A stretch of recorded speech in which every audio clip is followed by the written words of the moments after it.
Good evening. I'm Jessie Gray and the program is Books. With us tonight is an exceptional author, Shelley List. She's the author of the new book, Nobody Makes Me Cry, published by Quadrangle. Thank you. No, Saturday View Press, Dutton. I'm sorry. Oh, I'm sorry. That's okay. I'm very sorry. My publisher with Dutton. I went down and got it at Dutton yesterday. I'm so sorry. That's okay. Thank you for coming, nonetheless. Could you tell us a little about your book? We can save the quote for last. Okay.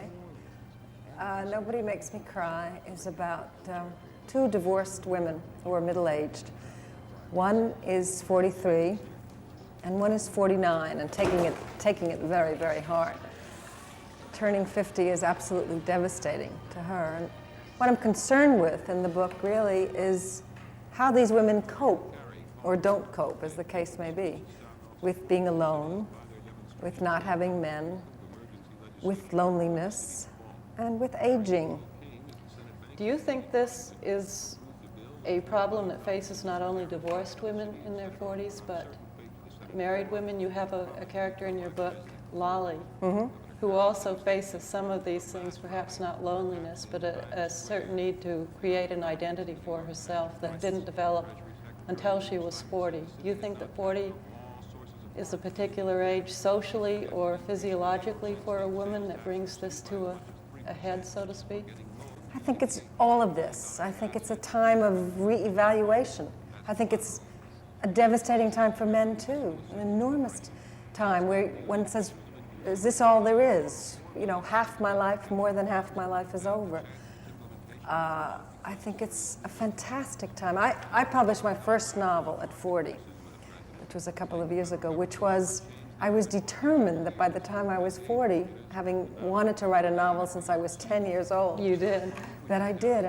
And what happened to me, I think happens to a lot of other people in that 40 means something to them. Now, when you live in a society where what's touted is youth and beauty and everything being high, you know, faces and buttocks, and one's body, everything has to be young, you know, that unless someone has something else inside and has tapped other resources, being 40 and 45 and 50 is going to be absolutely devastating, especially for a woman, you know, where one's beauty and youth is touted. Do you think this is mainly due to a social structure, or is it physiological too, that the chemical changes in us bring us to a point at age? Oh, just the opposite. I think one's 40s are the most exciting time for you. I think it's a time when everything starts fitting together for the first. We were talking about it before, that in our 20s, we might have had more muscle tone maybe, but we didn't have the confidence that we have in our 40s. We didn't have the sense of ourselves. We didn't have any impression of what kind of impact we make on the world. And I think that's what's marvelous about one's 40s. I think it's indeed the prime, certainly of a woman's life, absolutely. You know, so chemically, I think things sort of bubble, you know. I think it's a really marvelous time. Now, why do so many women not come to this conclusion? Why are they so dependent, as one of your characters is, Yes. on living their identity through a man and just not being able to cope with remaining, as you keep saying in your book, intact Yes. By themselves? Right. I think part of that has to do with the period that they were brought up in. You know, we were brought up that we should get married, and that was the end all, really. There were people who could go to Smith College and get BAs, but essentially really what they were doing in those days was to go to school and get a man, and then assuming that one's marriage and one's children would be everything. Well, we all know that that's not true anymore. My contention is that when Betty Friedan wrote The Feminine Mystique about 10, 12 years ago, much of that still exists, certainly for women in their 50s. I think a woman in her 50s gets short shrift in a way, like my character Deborah, who becomes an alcoholic in Nobody Makes Me Cry, because she feels that at 50 it's all going to be over. She says the bloom is off, you know. do you think now that it's much more possible for someone growing up now to evolve and find themselves quicker than say? Absolutely. Oh, absolutely. Why is that? Well, there are many more options for women. I mean, even today, if a woman is 40 or 45, there is a whole life of learning out there. I think a lot of it has to do with their own conception. A woman will say, I can't go back to school, I can't study now, I can't compete with young people, you know. But there are so many things that a woman can do out there that can make her feel useful, I think. I'm not saying it's easy if a woman like my character's husband leaves her for a young girl. This is the older 50-year-old The who 50-year-old. dissolves into alcoholism and is not able to cope. That's right. And if that happens to a woman, as it happens again and again, as we know, and she is left with nothing, a woman who has not worked, and I'm not of the school that thinks one should go out and just be a file clerk or something. I'm talking about developing some kind of feeling of being useful. And also being creative to the point where you're satisfying yourself in what you do. Exactly. And you have to start that early. That's really, I think, what I'm making a plea for, part of the thing I'm talking about in the book. I'm talking about not being absolutely terrified by being alone. Now, one of your characters, the other one, the central character, Yes. does cope. Yes. She, in fact, was married to a man who was absolutely impotent unless he had a few drinks under his belt, so Right. to speak, and who just followed a conventional business and gave her really nothing, so that she left her husband. And only then, in her 40s, began to experiment sexually, to find herself sexually, emotionally, really, Right. and every other way. And yet at the end of the book, although I don't want to give the ending away, do you think that she found, what did she find? That still wasn't quite enough, didn't No. she? What Mary Catherine does, now Mary Catherine is my main character, is a Catholic girl who married the first man who said he loved her when she was 18 years old. And for 20 some odd years, it's the only man she knew, emotionally, sexually. And it took an enormous amount of courage for her to break away. And I use her sexual experimentation and her going sort of berserk sexually the first year of her divorce as almost a metaphor for her discovering her own body, her own sensuality, a sense of one part of her own self. Well, she did have a variety of sexual partners. Do you feel that she was going berserk sexually, or just... She was experimenting a great deal, yes. I think what she says all the way through it, I will do anything as long as it doesn't debilitate me, as long as I am intact. And she felt intact up to the very end, where she realizes, as you're implying, that there is obviously something more, that the sexuality is only one part of her emergence. But I'm talking about her courage. I mean, I really respect that character. First of all, she's got humor, without which we might as well, give up, She has an enormous, wry kind of approach to the world. Yes, she does. Which I think we must have to survive. Well, you have her say a number of things contradictory, just as everyone would have contradictory feelings. She expresses them in the book. Mm-hmm. Now, she says romance was the thing that men craved. Yes. Do you think that men actually crave romance as much or more than women? Do I personally? Well, or... I think men in many ways are more romantic than women. In what way? What does romance mean? Romance is a kind of in the very traditional kind of flowers I think of a word, but it's not fair, in an adolescent kind of way. I think men find it difficult to relate to a woman in a very equal kind of way. I think on a personal, yes. direct level, as yes. just human to human, they have to put more ceremony. I think so.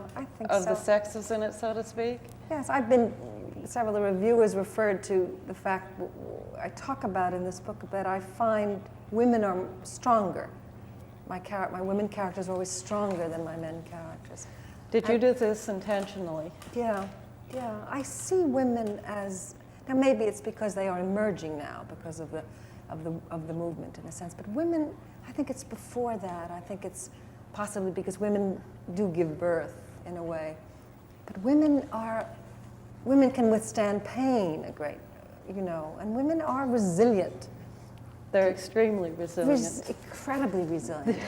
And men, we need each other. Men need women and women need men. There's no question about that. But women have enormous kind of strength, I think. What are the emotional issues that a divorced woman would contend with that a married woman in her 40s wouldn't? I think primarily the loneliness. I think if there's, I quote someplace in that book an Anais Nin quote where she says, yes, loneliness is next to madness. And it is probably the next step, I think the loneliness and the silence of a house, especially when children are gone, for a woman who is totally alone, can be devastating. Again, especially if you're brought up in a society when we're taught to have lots of people around us and lots of action, and we don't spend much time with ourselves.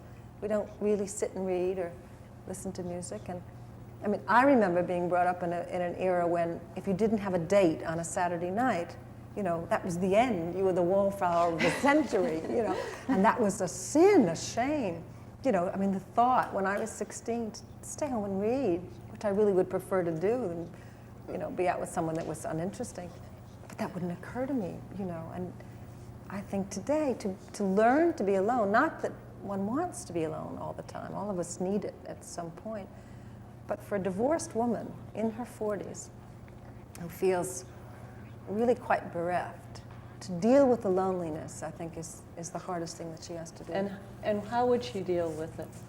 You have your character deal with it. How does she deal with it? I think she sort of sets her priorities. I think she adores her child, gets enormous pleasure and lots of rewards from her child. She likes her work. She's not a creative person. She's a real estate agent who gets an enormous bang out of making a sale, She also involves herself in other people's problems, yes, and feelings, yes, be they men or women, does she not? Yes. That's the other thing that I'm really dealing with in the book, and you've caught it, is friendship. Talking about friendship, which is a very rare thing, I think. It's a very strong form of love, I think. I mean, here is a woman who's trying to get a friend to stop drinking, who knows that she's going down this terrible road into the abyss of alcoholism, and there's nothing she can do to stop it. And all her love and her warmth and her humor can't do anything about it. And, to me, that's very, very difficult. Do you think that women, say, the generation that would now be in their, say, late 40s or 50s, have been brought up to think of women as antagonists? Or we were brought up to look at any other woman as a competitor, because, what were we competing for? Of course, were men. I don't think that exists so much anymore. I think women trust each other more today. I really do, and I think that's a very expanding kind of thing. I agree. Don't you find that? Yes, I do, and I think Yeah. part of it is the women's movement that Yeah. has united them and made them see that they have common problems, and therefore they can identify with each other, and if they can identify, then they sympathize and like each other.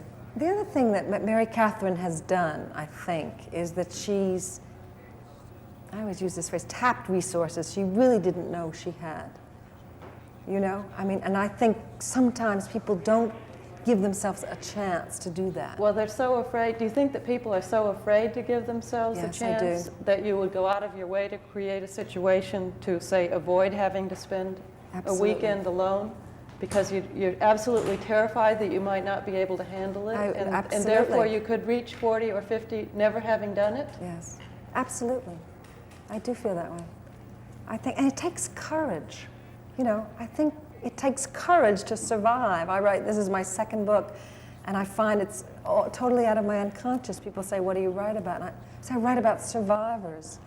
What is it that makes somebody survive? And it fascinates me. Is it really, you say in your book, it's mainly that she lets herself allows herself to risk, Yes. as you have it set up in the beginning, Right. to be put in certain situations, whether she really expects to survive, which is one Right. good thing about her. Right. But number two, she finds out, she takes the chance, not really totally knowing whether she will come out intact or not, and she does because she takes the chance. She finds out through doing, does she Right. not? Yes, and I do believe this. I mean, I do this personally in my own life in a strange way. I am, for example, rather claustrophobic, and I get sort of cold sweats and very frightened and in a panic if I'm in a closed place. And I've done prison stories, I worked on newspapers, Have you? and I don't like to be locked up. But I put myself in a position of, I volunteered for a program which is run by the Fortune Society, which trains laymen to counsel prisoners on Rikers Island, which I did all last year.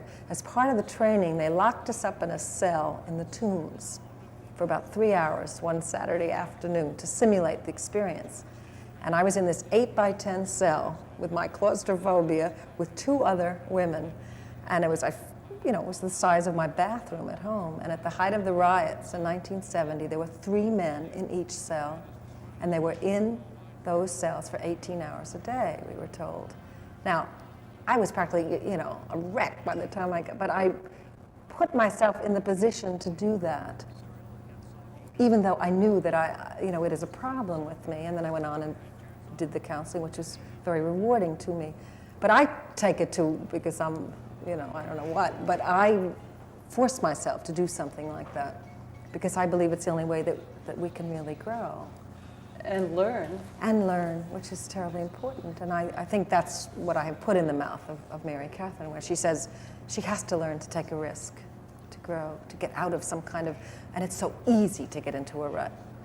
It really, really is. You have her aunt, in fact, warn her, even the rut of external environment, to keep her environment up, not just let Yes. everything go to pot because nobody's going to see it, so to speak, but to pretend that there's somebody, Yes. or if only herself and her daughter, that Absolutely. As though, Lord Mountbatten was coming for dinner, don't use paper plates. Use the good because dishes. psychologically it That's does right. boost you up. Yes, and that was the advice that she gave her. That's right. And your heroine does so. In your own writing experience, before you wrote this book, you wrote a previous book. Right. What was that? That was called Did You Love Daddy When I Was Born? And that was published about 3 years ago. Now, did you begin writing this book after you had totally finished that book? Yes. Every time I'm on about both times that I have written books, when I'm on about the last chapter, I start a new folder, and it's called New Book. You do. And that's to take care of the postpartum depression that takes place after it's out, and it's devastating. I mean, it's like having a baby, when you do produce a book. It takes about the same amount of time. Do you find that your mind is flicking ahead to the next book so that you actually have quite a bit of material in the new book file by the time you finish? It's all in your unconscious. I clip out things out of the newspapers that excite me or whatever. Like, Nobody Makes Me Cry, totally, I hated to end it. I really lived with these people for about 2.5 years, and put them in situations and watched them sort of emerge. And I really hated to end it. So I was very involved in that book. I really was. Well, now, in Nobody Makes Me Cry, Mary Catherine, the central figure, it's really told through her, Right. the entire Sensibility. Right. story almost. Where do you derive your characters from? Are you always analyzing people for similarities to yourself or feelings, or? I observe a lot. My children get very angry at me because they say I don't participate in my life. I eavesdrop on my own life in a way. And I am a constant note taker. I will You do sit take on notes. buses. Oh, I take conversations down on buses and I observe my whole world around me constantly. So, and I have piles full of things written on the backs of old envelopes or Kleenex or whatever, where it's just, and I do observe my whole life. Your own life as well as other people's. well, what my eyes see and what I observe. Now, I worked on newspapers in a suburban community for 10 years. Yes, you did, in fact, many, many interviews. You were an Right. interviewer, weren't you? Right, but many of the characters, I mean, that's 10 years of living in a town and knowing it very well, emerged, turned up in my book. You know, you don't know what your unconscious, in a sense, is going to do, but there they are, stored away somewhere. So these are amalgams of many, many people Oh, yes. just stored away. Oh, yes. When you start out to write a book, do you have the whole thing outlined in advance so that you, or do you know where you're going? One so is to speak? supposed to get one's advance and everything. No, I never know how it's going to end. It emerges. Do you write It page happens. by page? Yeah, yeah. When you write, I wondered this, the first novel you wrote was, I presume you were still writing full-time for the newspaper. Yes, I worked full-time, right. Did you then find that you wanted to write fiction full-time and leave the newspaper? And if so, are you very organized? Do you sit down every day or do you go in spurts? Totally disorganized. You Totally are. disorganized. When I really am working, I'm extremely disciplined. But I, like all writers, I can be distracted by one's underwear drawer and just go in there and straighten it for a long time. Anything rather than write. No, but when I am working, I'm very, as I explained, finished this book at the MacDowell Colony, the artist colony in New Hampshire last October. And I was there for a month, and I wrote about 10 pages a day. And it was a wonderful kind of experience. I can't simulate that, very frankly, that kind of wonderful kind of controlled isolation that an artist colony gives you. You know, I work very well in that kind of situation, where it's like summer camp. But you cannot recreate it. No, I can't. So therefore, I work really rather slowly. I have quit my job, and I do magazine pieces and freelance, you know, but I don't have a regular. I'm just writing my next book now. Now, what are you What are you in the process of writing now? I can't talk about it. Oh, Because you it can't? changes, not because I'm secretive, only because it changes all the time, you know, until it really is firm.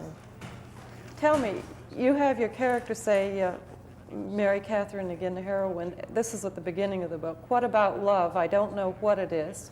I can care and take someone to the doctor if they're sick. I can give them the warmth of my body, but nobody yet touched me. Nobody makes me cry. At the end, she decides there must be such a thing as love, if only the permanence of somebody coming home every night. Do you feel that there is such a thing as love between man and woman? And what is it? Oh, wow. I think there is. I think it's a 20th century malady that it eludes people. I say there's someplace it sifts through Mary Catherine like flour. You know, I think love is Is it more than a mutual dependence and sexual attraction? Oh, of course it is. Of course it is. You know, my mother who's been married 49 years says love is what you've been through together. You know, you have to go through the you know, if you can exist through the depression, you know, and really survive.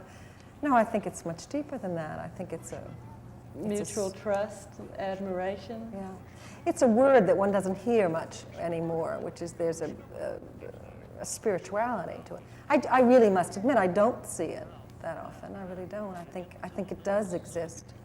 But I think it's very hard for people today to really love each other. I guess it may always have been. In the light of your characters finding themselves through divorce, at least one, the other one certainly didn't, although she had Loses never herself, in a found sense. herself Yes. anyway. Do you think that the divorce rate being so high is necessarily a bad thing? Perhaps it's, in many ways, a growth factor in society. I don't know. I think, as I was saying before, I think people find it more and more difficult to really relate to each other. But they really need each other. I mean, I am totally convinced of that people really need each other. I think the divorce rate might be going up, but I think the marriage rate's going to go up too. You know, came from a tour in a couple of cities, and I was talking to a lot of young women, 22 and 23-year-old girls, who've been having sexual relations since they're about 15 years old. And they're tired, and they want to get married. They do. They've had all those options out there. This is exactly what your heroine didn't go through until That's she was right. And these 40. girls, I talked about 8 or 9 of them, really, and it was fascinating because it was a real common denominator, because they have so many options, you know. And now really what they want is to get married and to have a man take care of them. Oh, they do. They don't even care They to will work. keep working. They will keep working, but they really want that kind of security. So I really do think it's going to go in cycles over and over and over again. You know, I really do. It probably does, and never-ending circular motion of social behavior. We're talking to Shelley List. Thank you very much for coming. I was going to have you end reading your quote. Maybe there's no time. It's right here. Do you want to end if there's reading time, it's just a quote. Yes, I think it's awfully good. And it also is something how I quoted it and put it in a magazine piece I wrote about the 40s being one's prime of one's life. And I said in this piece, a Frenchman whom I choose to consider a wise man said this about a woman in her middle 40s.